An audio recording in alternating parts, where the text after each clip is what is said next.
个时候呢，我们先把那个骨头进行焯水处理。首先呢，我们锅里呢倒入这个适量的这个清水。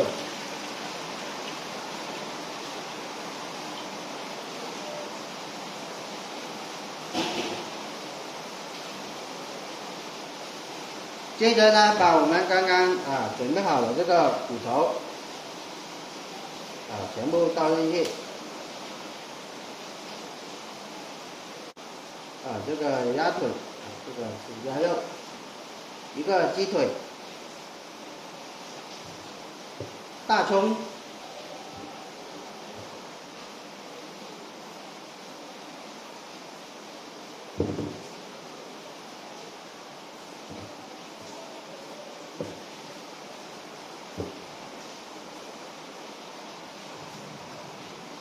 还有这个生姜片生姜全部放上去。然后呢，我们开大火，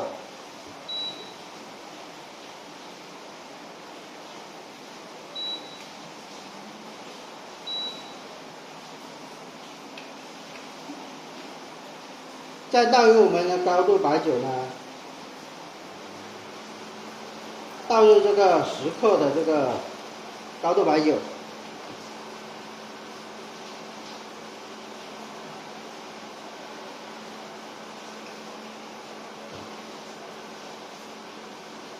我们现在呢进行这个焯水处理。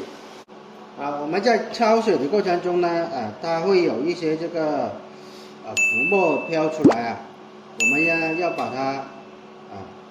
取出来，就是把它摇出来。因为呢这些浮沫呢就是这个骨头的这些淤血杂质比较多，所以说呢，我们一定要把它捞出来，要不然的话，你不捞出来的话，它那个腥味就很重，所以说必须要把它捞出来。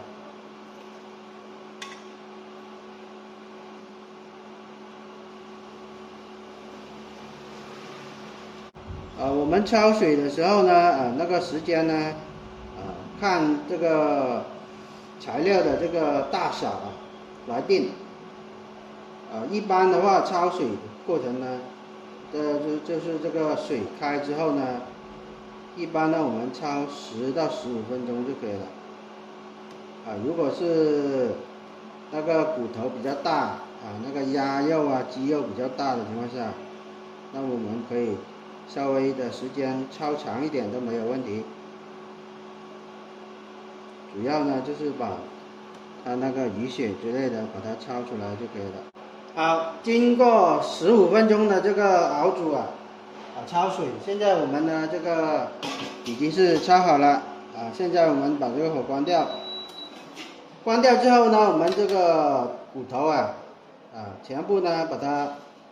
捞到这个盆里面去捞到盆里面去呢，直接拿去那个清水这里过清水，然后呢清洗干净，把它表面的这个浮沫杂质全部把它清理干净，然后沥干这个水分备用。待会儿呢我们要就是开始熬这个高汤。好，这个时候呢我们开始熬高汤处理。首先呢，我们桶里呢这个汤桶里面呢加入呢15斤的这个清水，然后呢倒入我们刚刚过好水的这个骨头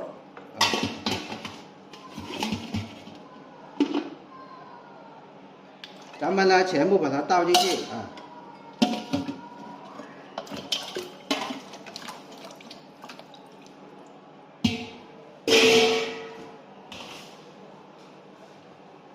然后呢加入生姜片、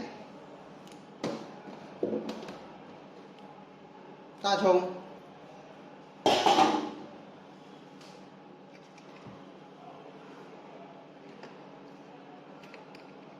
再加入我们准备好的这个高度白酒20克，然后呢，开大火，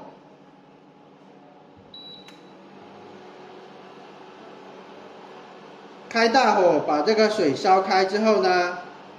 待会儿呢就是转这个小火转这个小火呢熬煮个3到5个小时，我们就可以得出这个万能高汤了。好，现在我们等它呢熬煮个3到5个小时，再来处理。好，经过3到5个小时的这个熬煮这个高汤，现在我们的这个高汤已经是熬好了。我们把这个火关掉，关掉之后呢，我们把这个里面的那个骨头这个残渣要把它捞起来，这个的话骨头之类的可以2次使用，可以放回这个捞出来之后放回这个冰箱里面去冷藏，可以用第2次就是那个水差不多，这个高汤差不多用完的时候呢，我们可以放这个剩下的这个骨头放回锅里面去加水，再继续熬第2次这个都可以循环利用的。好了，接下来我们做下一步的操作，也就是说先做那个秘制的这个辣椒红油做好辣椒红油之后呢，我们再炒这个田螺，再做这个螺丝汤底。好，接下来我们做下一步操作。